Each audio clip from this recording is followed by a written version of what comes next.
বর্ষার মেঘে এখনো ঢাকা রাজ্যের আকাশ। কোথাও টানা বৃষ্টির রেশ, কোথাও আবার মেঘলা আকাশের ফাঁকে গরমের দাপট। কয়েকদিন ধরে চলা বর্ষণের পর রাজ্যের আবহাওয়ার চরিত্রে ধীরে ধীরে পরিবর্তনের ইঙ্গিত। দক্ষিণবঙ্গের একাধিক জেলায় বৃষ্টির পরিমাণ কিছুটা কমলেও আর্দ্রতার দাপট কমছে না। ফলে বৃষ্টি থামার পরও বাতাসে জলীয় বাষ্পের পরিমাণ বেশি থাকায় সাধারণ মানুষের অস্বস্তি বাড়বে। অন্যদিকে উত্তরবঙ্গের পাহাড় ও সংলগ্ন সমতলে এখনও সক্রিয় রয়েছে বর্ষার শক্তিশালী প্রভাব। বেশ কয়েকটি জেলায় ভারী থেকে অতি ভারী বৃষ্টির সম্ভাবনা থাকায় সতর্কতা জারি করা হয়েছে। আবহাওয়াবিদদের মতে বর্ষাকালে শুধু বৃষ্টির পরিমাণ নয়, বাতাসে আর্দ্রতার মাত্রাও মানুষের যে অনুভূত তাপমাত্রাকে অনেকটাই প্রভাবিত করে। দক্ষিণবঙ্গে আগামী দিনে আকাশ মূলত মেঘলা থেকে আংশিক মেঘলা থাকবে।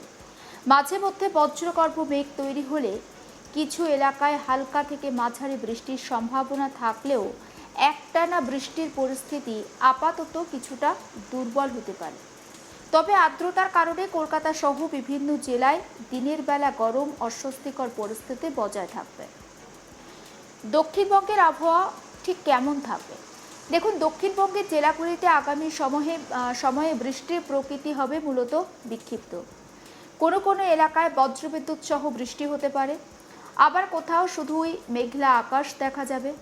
উপকূলবর্তী জেলা থেকে পশ্চিমের শুষ্কতর অঞ্চল প্রত্যেকটি জায়গায় আবহাওয়ার আলাদা প্রভাব দেখা যাবে। প্রথমেই আপনাদেরকে বলি শহর কলকাতার কথা। রাজ্যের রাজধানী কলকাতায় বর্ষার আবহাওয়া বজায় থাকবে। দিনের শুরুতে আকাশ মেঘলা থাকতে পারে।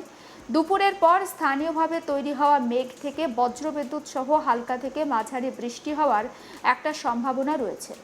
বৃষ্টির পরিমাণ খুব বেশি না হলেও বাতাসে আর্দ্রতা বেশি থাকায় তাই ভ্যাপসা গরম অনুভূত হবে। এবার একেবারে কলকাতা সংলগ্ন হাওড়ার কথা বলি। হাওড়া জেলায় কলকাতার মতোই মেঘলা আবহাওয়া, কয়েক দফায় হয়তো হালকা থেকে মাঝারি বৃষ্টির সম্ভাবনা রয়েছে। শিল্পাঞ্চল ও শহর সংলগ্ন এলাকায় বাতাসে আর্দ্রতার কারণে গরমের অনুভূতি অনেকটা বেশি থাকবে। এবার বলি দক্ষিণ চব্বিশ পরগনার কথা। উপকূলবর্তী এই জেলায় বর্ষার প্রভাব তুলনামূলক বেশি থাকবে। জেলার কিছু অংশে হালকা থেকে মাঝারি বৃষ্টি হতে পারে। সমুদ্রের কাছাকাছি এলাকায় বাতাসের গতি কিছুটা বাড়তে পারে। উত্তর চব্বিশ পরগনাতেও মূলত একেবারে আকাশের মেঘলা থাকবে এবং বিক্ষিপ্ত বৃষ্টি হবে।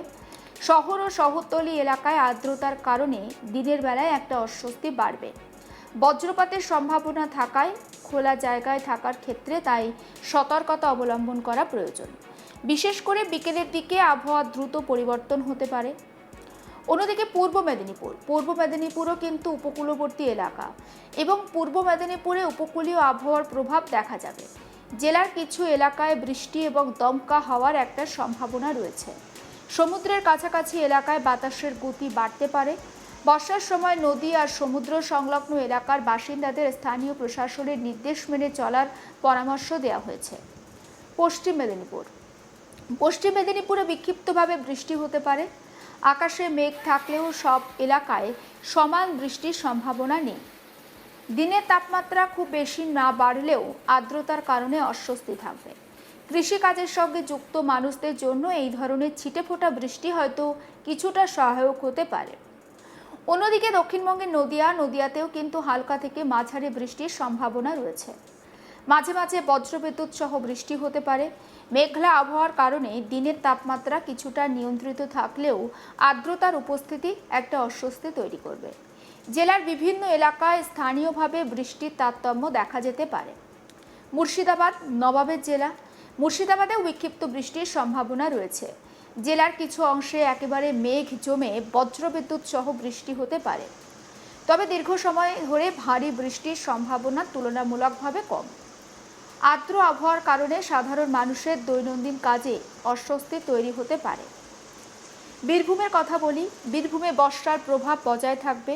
জেলার কিছু এলাকায় হালকা বা মাঝারি বৃষ্টি হতে পারে। দিনের আকাশ হয়তো কখনো পরিষ্কার আবার কখনো মেঘাচ্ছন্ন হয়ে উঠতে পারে। পশ্চিমাঞ্চলের এই জেলায় বৃষ্টির পাশাপাশি বাতাসে জলীয় বাষ্পের উপস্থিতি অনেকটাই থাকবে। বাঁকুড়ার দিকে যদি নজর রাখি, বাঁকুড়ায় কিন্তু ছিটেফোঁটা থেকে মাঝারি বৃষ্টির সম্ভাবনা রয়েছে। বর্ষার মেঘ থাকলেও টানা বৃষ্টির পরিস্থিতি সব জায়গায় তৈরি হবে না। জেলার কিছু এলাকায় বজ্রবিদ্যুৎ সহ বৃষ্টি হতে পারে। বৃষ্টিপাত বা বজ্রপাতের সময় তাই নিরাপদ জায়গায় থাকার পরামর্শ দেওয়া হচ্ছে। অন্যদিকে পুরুলিয়ার যদি নজর দিই, পুরুলিয়ার বিক্ষিপ্তভাবে বৃষ্টির একটা সম্ভাবনা রয়েছে। পশ্চিমাঞ্চলের এই জেলায় দিনের তাপমাত্রা কিছুটা বেশি অনুভূত হতে পারে, তবে মেঘলা আকাশের কারণে পরিস্থিতি মাঝে মাঝে পরিবর্তিত হতে পারে। বিকেলের পর স্থানীয়ভাবে বৃষ্টির সম্ভাবনা বাড়তে পারে। ঝাড়গ্রামের দিকে নজর রাখি। ঝাড়গ্রাম হচ্ছে বর্ষায় এখানে খুব প্রবল বৃষ্টি হয়। আমরা দেখি যে ঝাড়গ্রাম সংলগ্ন এলাকাতে জল জমা, বন্যার পরিস্থিতি তৈরি হয়। এখনো পর্যন্ত ঝাড়গ্রামে কিন্তু বর্ষার একটা প্রভাব বজায় থাকবে। কোথাও হালকা, কোথাও মাঝারি বৃষ্টি হতে পারে। বনাঞ্চল এলাকায় বজ্রপাতের সময় বিশেষ সতর্কতা প্রয়োজন। এবার নজর রাখবো উত্তরবঙ্গের দিকে। দেখুন, দক্ষিণবঙ্গের তুলনায় উত্তরবঙ্গে বর্ষার সক্রিয়তা অনেকটা বেশি। পাহাড়ি এলাকা এবং এই সংলগ্ন সমতলে ভারী বৃষ্টির সম্ভাবনা রয়েছে। টানা বৃষ্টির কারণে পাহাড়ি রাস্তায় ধসের ঝুঁকি বাড়তে পারে। একই সঙ্গে নদীগুলোর জলস্তরও বৃদ্ধি পাওয়ার একটা আশঙ্কা রয়েছে। এবার একটু দার্জিলিংয়ের দিকে নজর রাখবো। পাহাড়ি অঞ্চল, সেখানে বৃষ্টি হবে, ফলে বর্ষার দাপট অব্যাহত থাকবে। মাঝারি থেকে ভারী বৃষ্টির সম্ভাবনা রয়েছে। পাহাড়ি এলাকায় অতিরিক্ত বৃষ্টির কারণে রাস্তা পিচ্ছিল হতে পারে এবং ভূমিধসের একটা ঝুঁকি তৈরি হতে পারে। পর্যটক এবং স্থানীয়ভাবে বাসিন্দাদের পাহাড়ি পথে তাই চলাচলের সময় সতর্ক থাকার পরামর্শ দেওয়া হচ্ছে। এবার আপনাদেরকে কালিম্পংয়ের কথা বলি। কালিম্পং জেলায় মাঝারি থেকে ভারী বৃষ্টির একটা সম্ভাবনা রয়েছে। পাহাড়ি ঢাল এলাকা, মাটি তাই আলগা হতে পারে। স্বাভাবিকভাবে ধসের একটা অতিরিক্ত সম্ভাবনা থেকে যাচ্ছে। পাহাড়ে যে সমস্ত ছোট নদী রয়েছে, পাহাড়ি যে সমস্ত ঝোড়া রয়েছে, সেখানকার জল বাড়তে পারে। এবার নজর রাখি জলপাইগুড়ির দিকে। জলপাইগুড়িতে ভারী থেকে অতি ভারী বৃষ্টির সতর্কতা রয়েছে। টানা বৃষ্টির ফলে নিচু এলাকায় জল জমার একটা সম্ভাবনা রয়েছে। জেলার নদীগুলোর জলস্তর বাড়তে পারে। বিশেষ করে তিস্তা নদীর পরিস্থিতি কিন্তু বেশ খারাপ এবং তিস্তাতে কিন্তু বর্ষার সময় আমরা দেখি যে অনেক সময় জলস্তর অস্বাভাবিক হারে বাড়ে, বন্যা পরিস্থিতি তৈরি হয়। তাই তিস্তার দিকে বারবার নজর রাখছে প্রশাসন। এবার যদি আপনাদেরকে একটু আলিপুরদুয়ারের কথা বলি, আলিপুরদুয়ারে বর্ষার সবথেকে বেশি প্রভাব দেখা যেতে পারে, কারণ এই জায়গায় ভারী থেকে অতি ভারী বৃষ্টির সম্ভাবনা থাকায় সতর্কতা জারি করা হয়েছে। বনাঞ্চল আর পাহাড় সংলগ্ন এলাকায় অতিরিক্ত বৃষ্টির কারণে যোগাযোগ ব্যবস্থায় সমস্যা তৈরি হতে পারে। নদী এবং ঝোড়া যে সমস্ত রয়েছে বা পাহাড়ি ঝর্ণা যেগুলো রয়েছে, তার জলে কিন্তু নদীর জল ফুলে ফেঁপে ওঠার সম্ভাবনা রয়েছে। এবার কোচবিহার, অর্থাৎ উত্তরবঙ্গের একটু নিচের দিকের যে জেলা, কোচবিহারে মাঝারি থেকে ভারী বৃষ্টির সম্ভাবনা রয়েছে। আকাশ কিন্তু অধিকাংশ সময় কোচবিহারের মেঘলা থাকবে। কোথাও হয়তো বজ্রবিদ্যুৎ সহ বৃষ্টি হতে পারে।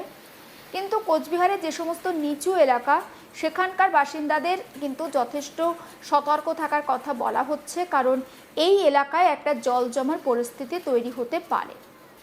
এবার উত্তর দিনাজপুরের কথা বলি। উত্তর দিনাজপুরে বিক্ষিপ্তভাবে বৃষ্টির সম্ভাবনা রয়েছে। মাঝে মাঝে বজ্রবিদ্যুৎ সহ বৃষ্টি হতে পারে। তবে উত্তরবঙ্গের পাহাড়ি জেলার তুলনায় বৃষ্টির তীব্রতা কিছুটা কম থাকতে পারে। দক্ষিণ দিনাজপুরে মেঘলা আকাশের সঙ্গে হালকা থেকে ভারী বা মাঝারি বৃষ্টি হতে পারে।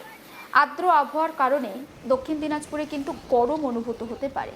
কৃষিক্ষেত্রে এই বৃষ্টির প্রভাব অনেকটা গুরুত্বপূর্ণ। মালদাতেও বিক্ষিপ্ত বৃষ্টির সম্ভাবনার কথা বলছে আবহাওয়া দপ্তর। সমস্ত আপডেট পৌঁছে দেব আপনাদের কাছে। নজর রাখুন আজ তাক বাংলা, সাবস্ক্রাইব করতে ভুলবেন না।